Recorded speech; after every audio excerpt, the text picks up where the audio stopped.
My dad works in B2B marketing. He came by my school for career day and said he was a big ROAS man. Then he told everyone how much he loved calculating his return on ad spend.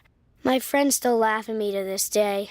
Not everyone gets B2B, but with LinkedIn, you'll be able to reach people who do. Get a $100 credit on your next ad campaign. Go to linkedin.com/results to claim your credit. That's linkedin.com/results. Terms and conditions apply. LinkedIn, the place to be, to be. It took my parents coming home and finding me passed out on the living room couch while I was babysitting my two younger sisters. Heroin, needle, belt around my arm, everything just laid out on the coffee table, just completely uncharacteristic for how I normally had hidden it really well.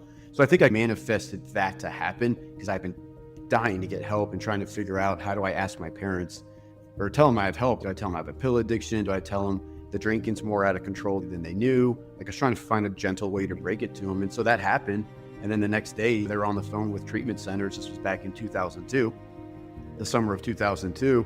I walk downstairs, my mom's on the kitchen landline talking to rehab centers. And I just had this immense relief that I'm finally getting help. I stop living this lie. I can stop living this duality life and being sick every single day I wake up and go to bed.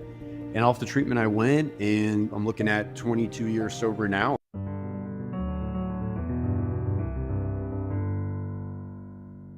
Hey everyone, welcome back to another episode of the Easy Conversations podcast, a podcast about having easy conversations. This week's episode, I welcome Patrick Casey, who shares his compelling journey of overcoming addiction, shame, and personal struggles. He delves into his early years of heroin addiction, the life-changing intervention by his parents, and his path to recovery that began at the age of 19. Now, 42 and over 22 years sober, Patrick works as a nurse practitioner in substance abuse and also helps men dealing with various life struggles. He recounts significant breakthroughs in his personal growth, including a transformative coaching experience and a profound conversation with his mother on family trauma. Patrick emphasizes the importance of vulnerability, connection, and continuous self-growth in his recovery and coaching work, offering invaluable insights for anyone facing similar challenges. Patrick Casey is an advanced registered nurse practitioner and personal coach who has been sober in recovery since the age of 19. He has 7 years of experience working in substance abuse treatment. His mission is to provide men with a new structured process and a safe place where they can be vulnerable. Please find all the ways you can find Patrick online. And before we jump into the episode, here's a brief word from one of our sponsors. Are you tired of the same workout trends and fads and then falling into a comparison mindset? Well, we here at Easy Conversations have partnered with WeShape. WeShape believes that because we're unique, our workouts should be too. Their technology personalizes every single exercise in real time based on the individual's feedback during the workout. Their workouts are based on science and biomechanics. Better programming means working out smarter, not harder. You can go to WeShape.com/easy to do a quiz and get a personalized workout for free for 14 days. And if you're interested, you can check out the link in the descriptions to get 35% off all their plans. Go to WeShape.com/easy and personalize your workout today and change your routine.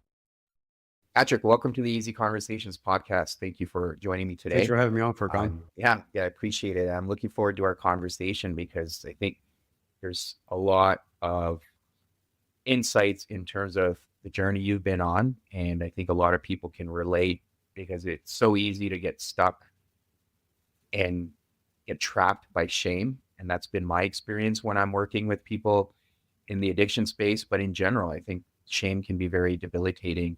But then how do you navigate that? And I'm sure we will go through that in your story as well. But before we get started with that, I do want to give you an opportunity to share with the listeners a little bit about yourself and what's brought you here. Yeah, sure. Let's see. I live in South Florida in the United States, obviously. And basically, I got into recovery from addiction at the age of 19. And what got me there towards the end was probably for about the last year and a half, I had been shooting up heroin. So I was injecting heroin.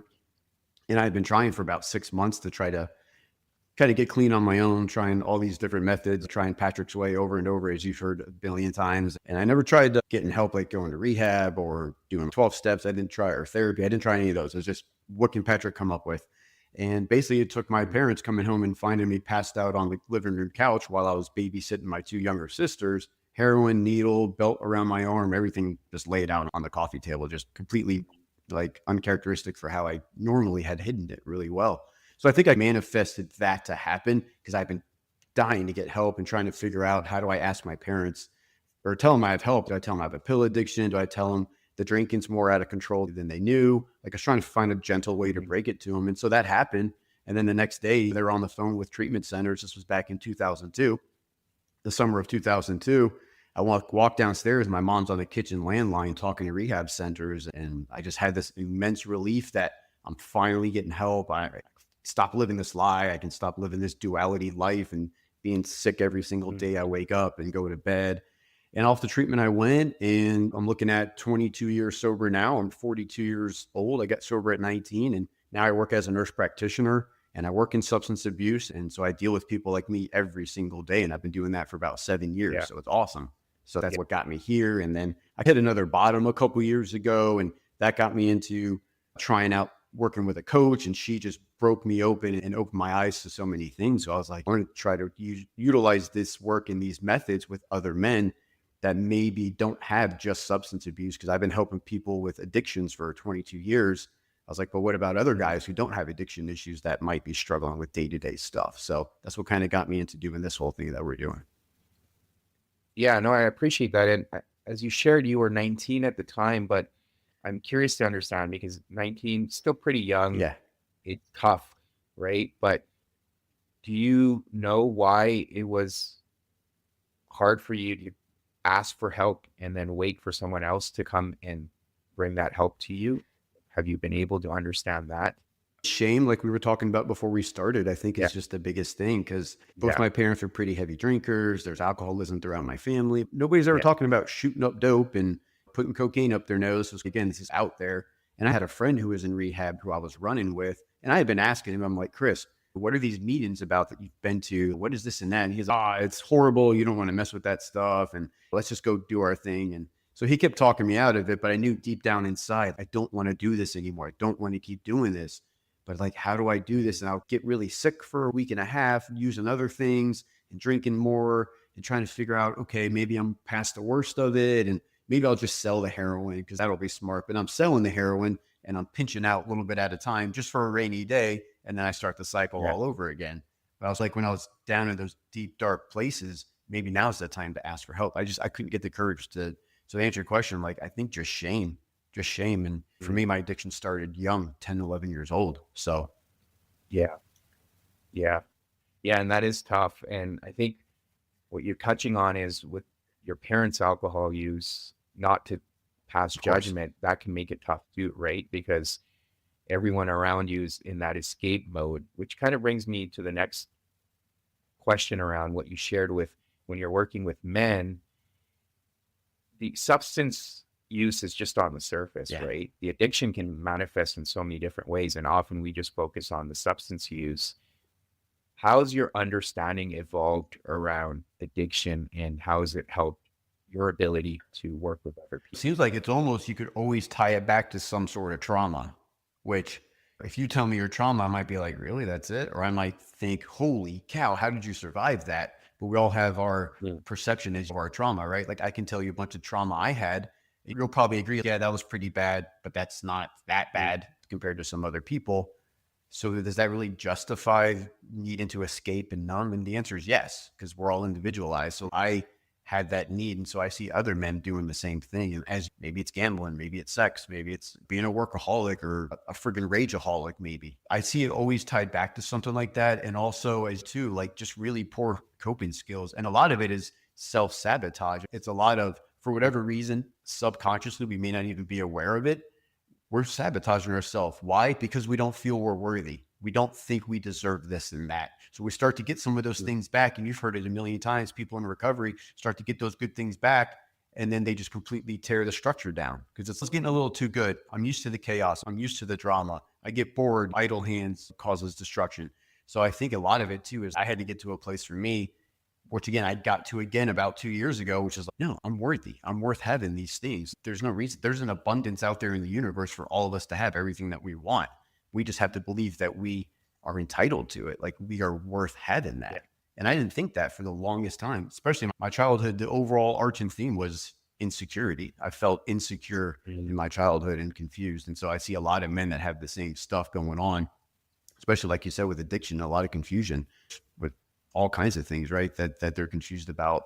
Am I this sexual orientation? Am I maybe supposed to have children? Am I not supposed to have children? Like they have all kinds of reasons for why did this happen to me? Why was I mistreated this way as a young age? Because I'm an innocent child. So why did this happen? Yeah. Yeah. Yeah. And what you're touching on is, again, the shame aspect. And one of the other things I've also seen is people don't even think that they would be worthy of doing recovery. That, oh, I'm not good enough to even do the steps, like I'm incapable of it, or I'm a failure. And to your point, even if they're making progress, they'll beat themselves down and regress just to be able to have that reinforcement that I knew it, I'm not capable of it. Yeah, So they set it is themselves up for important. failure, right? Yeah, and it's important to put that. This is why I like recovery groups, because you're able to not only put it on the table and open it up for reflection, but then it also allows you to see other people also struggling in similar ways. So your story on the surface may be different, but what you're struggling with deeper down is pretty much the same. And often it is through trauma, but at the end of the day, we're all seeking some sort of connection. Exactly. And that probably brings us to the next phase. As you said, you had another moment a couple years ago. Are you able to elaborate on that? And then we can follow up through what that's brought Yeah, of forward course. for So again, you I in was terms of 19, 20 years sober, and I was just noticing like I'm doing recovery stuff. I got this great job, great income. I have a beautiful girlfriend. I live down here 5 minutes from the beach. Like I have a great house, great car. Like I have all the outside external stuff, but Yeah. on the inside, I still talk horribly to myself. I still put myself down whenever I make any tiny little mistake. I don't know how to take compliments from people. When people compliment me, I'm always deflecting them, going, yeah, it was just because of this, or yeah, oh yeah, this old shirt, it's no big deal, whatever. So I was always not accepting love, basically. And so what happened was my girlfriend at the time, she's now my fiance, my girlfriend said, hey, I want to go to this live event out in Southern California. This podcaster I've been following, she's also a coach. I've been working with her a little bit. And I'd like to go to this live event. Would you come with me? I don't know anybody. I'm a little scared about it. Basically, I don't know anybody there. I'm like, yeah, sure, let's go. And I've been sober a while. I'm open-minded. So we go out to this event. And dude, it was like the whole weekend was like, I got way more out of it than she did and so many people. And I just got cracked open. And so the story I tell is like the last day we did this kind of a big circle. It's about 40 people. And we passed the microphone around talking about what did we get out of this? What have we like maybe open our eyes to, or what are we still struggling with? And Caitlin's sitting next to me and I'm holding the microphone. It's my turn. And I look over to her and I say, I just want to love myself the way that you love me. I want to look at me the way that you look at me. And I know that I can't give that to you really until I start feeling that for myself. And I just start crying in front of 40 people, none of which I really knew. And JJ, the host, the coach, came up to me afterwards. She said, this doesn't have to stop here. You don't have to have this breakthrough and then go back home. I'm not saying work with me. You have to work with me, but you have to do something to carry this momentum forward. And I was like, look, I don't know what that means. I'm on the other side of the country. I don't know how we do that. I guess by Zoom, but yeah, sign me up. I don't know what it costs. I can afford it though. Let's just freaking do it. I don't care. Let's go.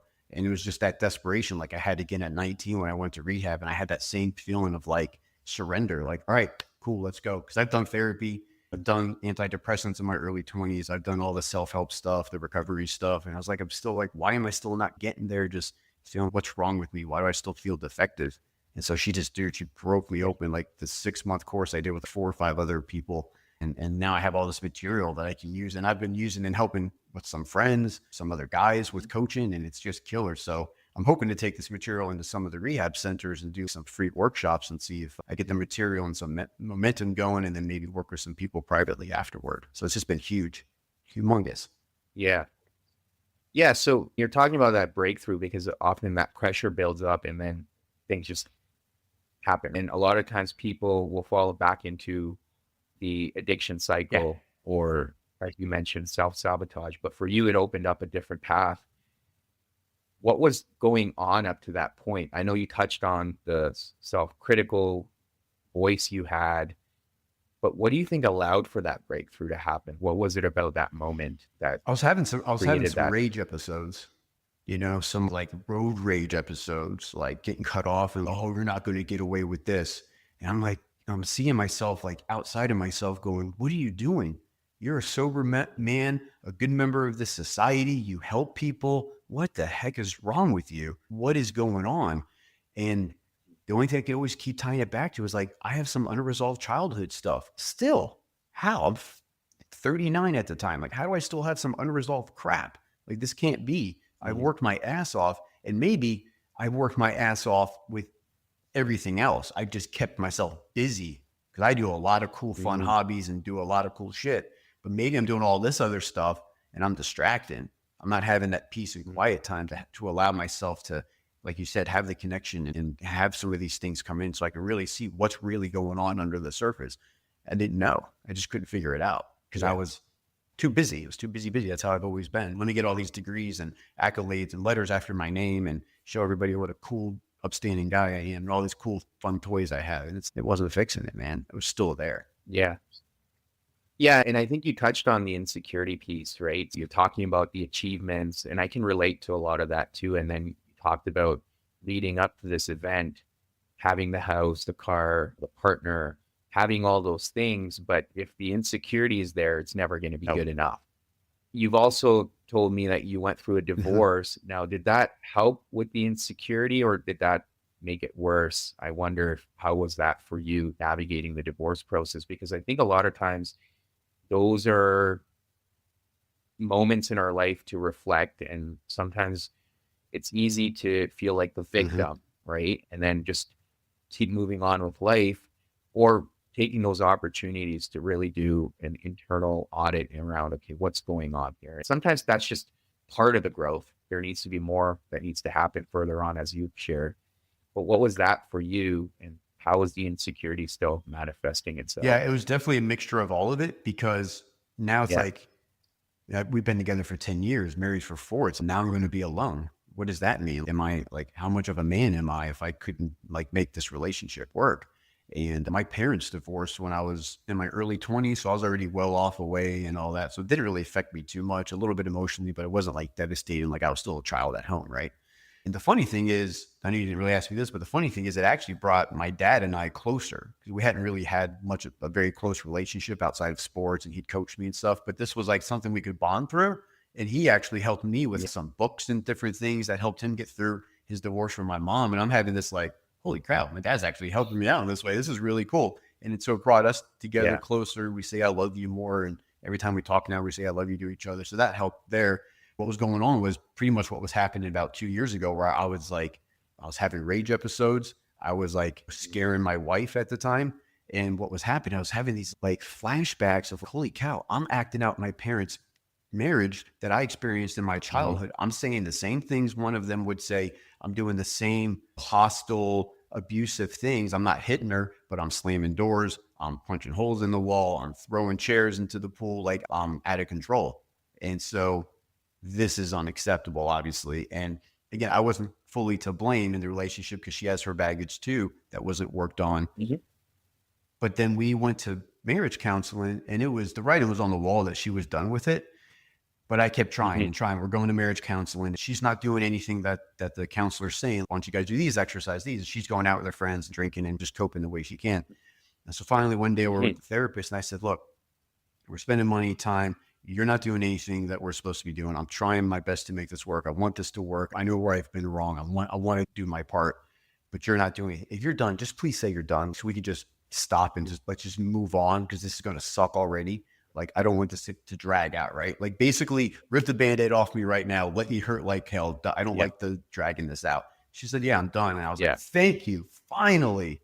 And so I got up and we left and we walked out, and I was very sad and disheartening and disappointed. But I vowed at that time, I'm not repeating this. I'm not doing this again. My next relationship is going to be a loving, intimate one. It's going to be the one that I've always wanted. And that's what it's been now for the last 8 years that we've been together. It's been that.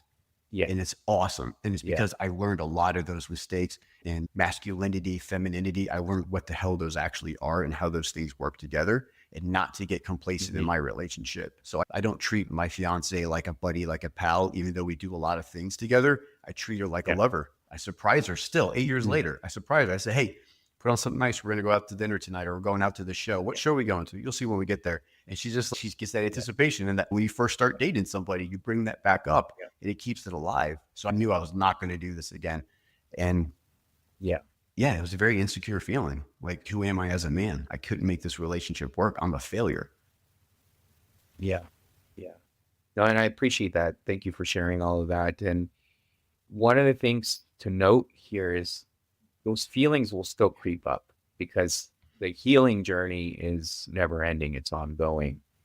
And I see this too, very similar to yourself, went through divorce, got remarried, and aware of some of those tendencies that come up, some of the internal dialogue, the shame that comes up from time to time, especially in conversations, especially in difficult conversations. But it's one of the things I've learned is to be in being a part of recovery groups and facilitating them has really helped because I had the opportunity to reflect, but being completely vulnerable and honest, even if I behave or act in a way that I'm not happy about, and that inner critic can kick in saying, you've been doing all this work and you still haven't figured it out. It's important to realize, like I said, that this is an ongoing journey, but being honest about it, saying, you know what, this is something that came up for me and this is why I said what I said or I reacted the way I did. And it brings more intimacy within the relationship because when you're able to talk through those things. But I think it's important to recognize that those instances will still happen. Our partners will still trigger us in different ways. Even if we've healed a lot of the past, there will be things that we're not aware of that are still not in our conscious awareness. And those are opportunities to continue learning rather than beating ourselves up. And that insecurity can be debilitating as well. And we've talked about shame. But how are you navigating these situations when they do arise? And because it's part of the growth as well. Yeah, it's like you said, I notice when it happens. So if Caitlin's, like, for instance, if she's having a rough day, she wants to tell me about her problem, she doesn't want me to fix it, I catch myself and I'll say, you want me to just listen? She's like, yeah, please. Okay, cool. Or I'll say, you should. I have to catch myself and pull back. Or I'll say something. I say, sorry, I know you don't want my opinion. You just want me to listen, right? She's like, yeah, please. But then it's really cool because she's matured and grown too. And she's, hey, I would like your input on this. Can you give me your opinion? What would you do in this situation? And then there's other things like, say I had a long day at working, like we always all have, and I come home and I do a lot of my work at home. I finish up my notes from seeing clients all day at home on my computer. So I'm always hunched over the computer doing this, typing my notes for hours. And I'm doing that. And I get to where, like, I just want to knock this out and be done with it and put it to rest, right? And she'll come home and want to talk or do something, and I can catch myself being a little grumpy with her, a little short with her. And I might do it for about 2 or 3 minutes. And I go, babe, I'm so sorry. Like, it's not about you. No, I know. I get it. Okay. I said, I'm sorry. Do you mind if I finish this, or will you give me like 10 more minutes and then you can have my full attention? She's absolutely. Or I'll say, you know what? I'm going to give you my attention right now. And I'll push the computer back. I'll say, I don't have to finish this right now, even though my head says you got to do it right now. So I've learned some of those methods that have been super helpful. Yeah, no, I appreciate that.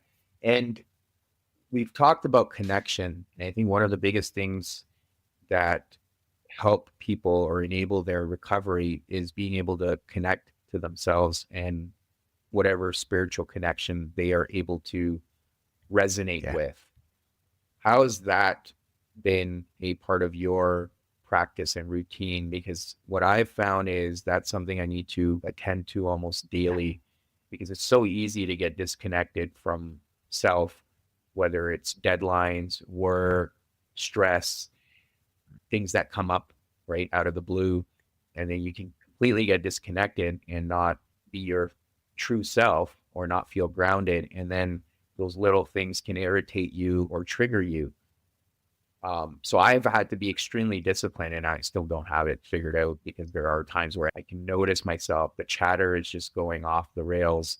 And then when I catch myself, I realize that I've spent pretty much the entire day on autopilot, not really paid attention to my internal state. But it's It a froze. diligent practice. So I'm curious to understand your process and how you managed it. Oh, So you're back? yeah. Gotcha. Okay. Sorry. Did you catch the question? No, you were saying the chatter, it cut out you were talking about the chatter and Oh, the I was just discipline. saying how have you been able to build in the connection piece and build it into your daily routine? Yeah. Yeah, so it's ebbed and flowed like a lot of things, just like what I believe my higher power is, the label I give it, like that's ebbed and flowed. There's been times where I've been super ritualistic. I have to be on my knees when I pray in the morning. I have to be on my knees when I pray at night. That's changed. I don't feel as confined and restricted. I more so just have a conversation with what I believe in as my higher power. And that's changed too, right? I grew up a Irish, Italian, Catholic kid, right? So I was like, I had that instilled and smushed into me, right? And so that I don't believe in that God anymore. That was not helpful or conducive to me getting sober. That wasn't what I needed. So that's changed. And it's even changed in the last probably 3 years. I've really come more into law of attraction. I've been really influenced a lot by that. So that's been really helpful because that helps me with things we always hear about, like energy and vibes, but like really putting that into practice and what that means. Because just waking up in the morning and saying, well, I'm going to be positive today, that doesn't help. It's like whistling in the dark, right? It's like, how am I going to do that? So I have some of the practices, like I'm doing this 8-minute visualization that I'll take different pictures of things that I want to manifest or experience in life, traveling, whatever the case is.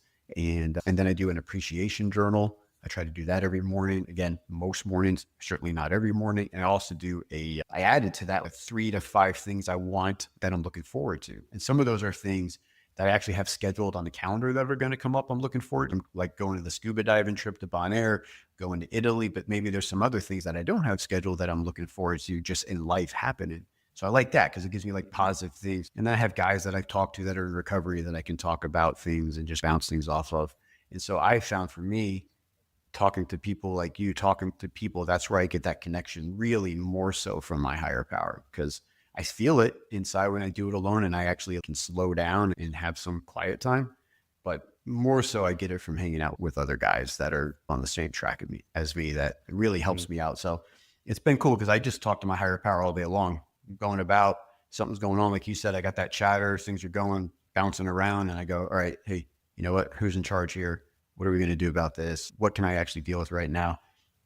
And I can figure that out. And then my coach gave me this really cool, I have you sit here, this feelings and needs list here that helps me out a lot. So this is super helpful that anytime I have it, especially a negative feeling, what's the need that I had that I'm perceiving that's not being met, that's attached to that feeling? And then the third step, what can I do to get that need met without trying to like put it on someone else? So those are all super helpful. Yeah, for sure. And it's interesting you touched on, like, I think as children or even young adults, we often just accept other people's definition of God, right? How they perceive it. And people can perceive it in different ways, and that's okay. But it can be often a turnoff for a lot of people, and they just completely dispense with the idea or the notion of God completely. They just reject it because it doesn't make sense to me. And these people who actually have this definition of God are not actually good people, whatever the case may be. And then you completely reject the idea. And then I think, as you've shared, and what I can relate to, is when you have that breakthrough, it actually allows you to understand it in a different way. And you have this level of humility around, okay, I don't have to have it all figured out, but I can just accept whatever feels right to me today. And then that also evolves with time, but it also gives you compassion for the people that maybe have a limited definition based on your perspective. So I wonder if that was like your process, as you said, your definition of God changed with time. It's deflation of ego, right? I always picture in my mind like a picture of me and a picture of what I think God is. And a lot of times my head is gigantic in that picture and God's in this little corner. And then that's when when I'm trying to do things my way. And guess what? Things aren't really working out all that great because that's been my track record. And then when I change those things, I flip those, God's really huge in the picture, like the sun. And then I'm like this little tiny thing down here. Like things are kicking ass. Life is like going fantastic. It's great because my fingerprints aren't necessarily on everything. I'm just going with the flow. taking the action and things are just falling into place. And like you said, the humility. And then when I start getting, like we talked about before, oh yeah, look at all this I did, and I did this, and I did this, and oh, look at this, and this person, me. And it's like, where's God in all this? And then the crap starts to hit the fan again. It's, oh crap, I did it again. I took over the steering wheel. So it's about figuring those things out. And now it's also like I've come more around to the last few years of it's okay to have some pride and take pride in the work we do and take credit for what we did. Like I've also played a part in a lot of stuff. Like I walked through a lot of the fear I had in doing a lot of the things that I've done. And that's been the best growth for me the last 3 years has been doing these really super difficult, hard things that my head's, nah, dude, that's going to kill you. Don't do that. That's scary. Don't get on a podcast. Don't have a boxing match. Don't, do all these, don't jump out of an airplane. Don't do all these things. You're right. It's terrible. And then I do these things and I don't die. And my brain starts to go, oh, it's okay. We can do these difficult things. Hell, getting sober at 19, that was the hardest thing you'll ever do in your entire friggin' life. The rest of this stuff is cupcakes. Like, why are you afraid? But because I'm human. That's what we do. We're human. Yeah. We are our instincts and our fears. So it's cool to kind of like inverse those things and deflate the ego. And I think that's what recovery is all about, is like we talked about, deflating the ego, bringing that thing back down the right size. Yeah. And it's crucial that what you've highlighted, because sometimes we forget how we've been able to overcome difficult situations because we get so caught up in the fear in front of us, which relatively speaking may not be as bad as some of the other things we've overcome in the past. So it's important to remind ourselves that, hey, if I manage to go get through that situation, I'll be fine here. It's just, you need to have that faith sometimes. And I think it's interesting, right? It's such a fine balance. Like sometimes we have that faith and we're able to walk through situations, and sometimes we have to rediscover it depending on what we're trying to navigate. Now, you touched on connecting with other men as well. And one of the things in recovery that's more important is to recognize, even within our social circle, who's serving us and who isn't serving us. And it's not, again, meant to be judgmental, but sometimes people are not serving us in our journey, right? And they might be doing their own growth in different capacities, and we're on a different path. That can be very tough for people too, especially if you've had long-standing friendships and close ties, and having to go on a different path and finding people that perhaps are on the same page when it comes to recovery. How's that been for you? Because I know you touched on it's really important for you to connect with other men who are doing something similar. Well, I haven't had to cut anybody off necessarily that's a good friend or something, but sometimes it just drifts apart. You just notice, and I always say, if something's a priority, am I really showing that? If my friendship to so-and-so is really as much of a priority as I give lip service to, how often am I seeing him? How often are we grabbing a bite or a coffee? It's actually been a hell of a lot less the last 6 months. So, and I'm not saying it's not important, but if it is, I need to show myself. So I'm going to start reaching out to him and making more of an effort to get together. So that's been really helpful. And then again, I think it is important. I don't like to use the word judge either, but it's almost take inventory, take stock of where somebody is, how they're living their life, what they're doing. Does that align with mine? Because what's going to happen, right? It's like watching the news. Am I watching good, positive, upbeat news, or am I feeding myself a bunch of this junk that, first of all, I have no control over? I can't do anything about it. And how is that making me feel? So the acid test, how do I feel when I do this? How do I feel when I'm with this person? How do I feel when I'm talking to this person? And if there's something going on with me, I have to be honest with that and say, this is not good for me. Just like being in a relationship, if she's not willing to grow and grow with me, not to be egotistical, but I'm going to outgrow that person. And then what's there going to be left of substance in our relationships? It's the same thing with friends, even family members. If I have a toxic family member who's dealing with people that are newly in recovery and struggle with triggers and life stuff, it's what do we tell them? Get away. So when I got clean at 19, I was thinking, okay, I'm going to do this rehab for a month. I'm going to go right back home because I need to be a good son again and a good brother and a good friend. And I definitely need to get that ex-girlfriend back and need to show her that I got my stuff together now. Like I got to fix everything right away. My mentors are like, dude, relax, stay here, build your recovery network. Because if you hurry back and go home and you don't stay sober, it's all for nothing. Not to mention, you're probably going to die before too long.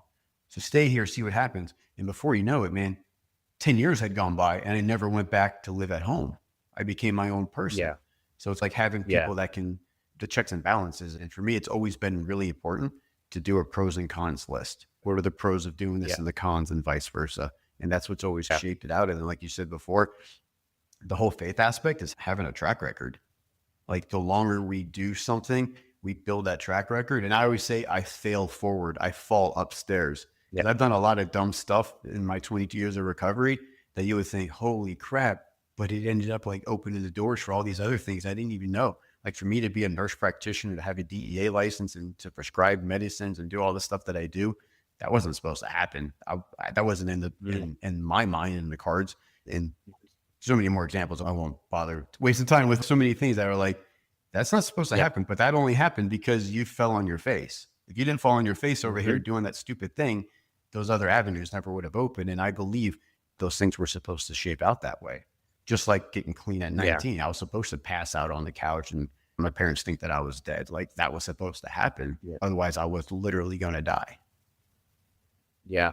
And what I'm hearing from that is the courage to confront those challenging situations, to really know where you sit, right? And it's so easy to get stuck in that comfort. But we've talked about it over and over, to be able to step into that fear and having that faith that I've done this before, or what's the worst thing that's going to happen? Maybe I'm not ready for it and I'll learn something from this. And it's like climbing that mountain, right? Eventually you'll be able to get up to that height and then realize that, okay, there's another one to climb, but that is life. And you touched on this whole idea of also having to somewhat remove yourself from the family to enable your recovery. And then with your divorce, you were able to at least get closer to your dad. And that's something I experienced too. But one of the other things you talked about, or at least you had shared with me, was this breakthrough you had with your mom. What was that like? And when did that happen as part of your journey? Yeah, I think we talked about that before we recorded. So it was back in Halloween. So like the end of October this past year. I have this, again, something my coach gave me about, it's like a couples dialogue, but it doesn't have to be a couples. There's a sender and a receiver and it's scripted and you fill in the blanks. So it can feel a little robotic and fake at first, but as you go through it, you're basically like with therapy, you're reflecting to each other and you're saying, okay, so what I hear you saying is I treated you blank, or your perception of the child who was this, that, and the other. And it was, for me, it was the biggest hurdle because when I got clean, when I got sober, I couldn't talk to my mom. I was so toxic for me, and she wasn't doing it on purpose. It was just her baseline. It's what her default was. Like I would get this voicemail. If I didn't call for a week or two, I would get this voicemail. Hey, it's me, your mom. It would be nice if you called and talk to your sisters once in a while. So it's just guilt trip. And so I had all these buttons she was pressing. And so the guys in my recovery and doing therapy, which was helpful with a lot of the family stuff, was learning how to disconnect those buttons. So when she pressed them, it was just like dead silence, right? So doing this dialogue with my mom was helpful in that 2 or 3 years ago when I hit that bottom again, it was childhood related. And so I knew this was long overdue. And so we did this and we got off script a little bit. And part of me, while it was happening, was like, oh no, we're getting off script. I need to control this. I was like, no, dude, just let it go. Let it go.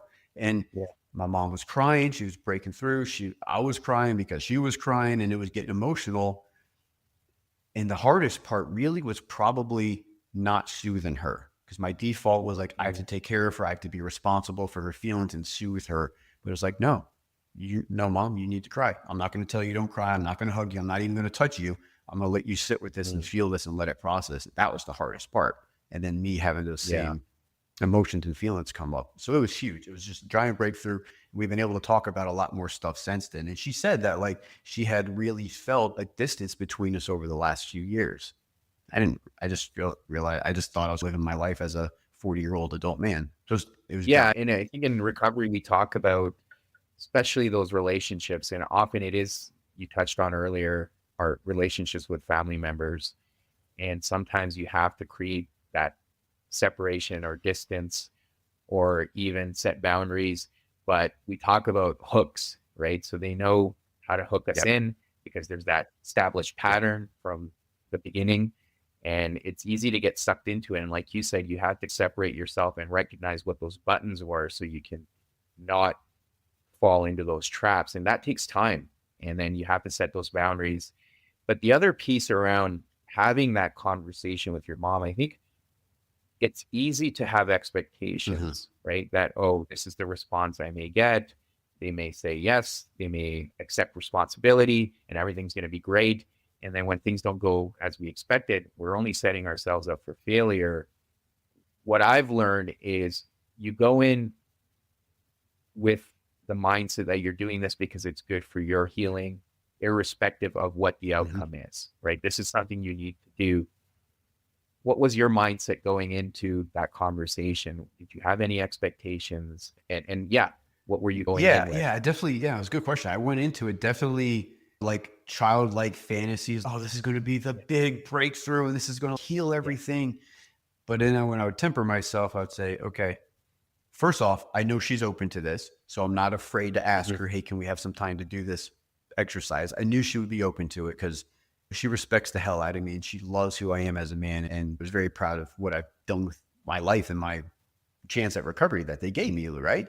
So she'll do anything for me. I know that, hands down. So I was expecting to have a pretty good breakthrough. I wasn't expecting some of the stuff she said that was really cool for me to hear, which was her to talk about her trauma, her stuff with my grandfather and talk about that. And for her to say, I wish I would have done this with your grandfather, that I didn't cry when he passed away a couple years ago. Like I still had so much resentment towards it. I'm going, holy shit, you're like 60 something years old. You got to be kidding me. And it made me go, fuck, I'm so glad we did this because I don't want to be in that same boat. And I can see again, it gives me a little bit of empathy that like, okay, so shit does trickle downhill. So he's treated you this way. Obviously you treated me this way. It's not that I was a defective POS kid or a bad kid like I always thought. It was like, okay, that makes sense. But it was never good enough for people because people have been telling me my whole life, oh, your parents did the best they could. Like that never helped. That was like their best song. Right. Their best wasn't good enough. So it wasn't until I could actually have this kind of eye-opening empathy more so than pity that like, oh, okay, that makes sense. And I'd always heard some stories, not always, last 10 years, I'd heard some stories about stuff my grandfather did. He was a World War II veteran and just cantankerous at times and just fly off the handles. So some of it wasn't really surprising, but it was cool for her to open up about that. Yeah. And it's such a gift because it's not only something that you're able to heal for yourself, but you're enabling that healing for your parents and you're breaking those generational traumas. And it's so important to take on that responsibility and at least do your part. So, and we've touched on so many things that I think not only men and women can relate to on this recovery piece or everything we've talked about, even in our growth. I think there's a lot of commonality, right? There's that parental stuff. There's our own ability to connect with ourselves and then how we show up in our relationships, having that vulnerability, building healthy connections in general. Now, when you're doing work with men, what are some of the things that you're talking about? And do you see some of the commonalities in your story and what you're encountering with other people? Yeah, a lot of it is denial, right? Like a lot of it is walls being built up and like arms crossed like this. And what are we talking about? And what are we doing? And I like what I'm doing because they're not going to really work with me or pay me unless they're ready, right? Just like people in recovery. So it's not as drastic as that all the time, which is nice. But it's like, how is this going to help me? So there's a lot of skepticism. Like that's a little woo sounding and that's girly, feminine sounding. But I'm like, it's kind of like the acid test again. Like when I look in the mirror, do I like what I see? How do I feel about the man I see in the mirror right now? And like for me, for a while, I would flick myself off as I would see myself in the mirror. I would say, you POS, or you skinny this or that, or you're looking like this or that. So it's like, where the heck is this coming from? So a lot of the guys have the same kind of stuff. So it's trying to convince them, like you said, to be vulnerable and to try some of these things that may not make any sense. It's kind of like when I first got sober, it was like, what does a lot of these things have to do with staying sober? And I didn't realize underneath the surface, it was about connection. It was like, it was about feeling a part of.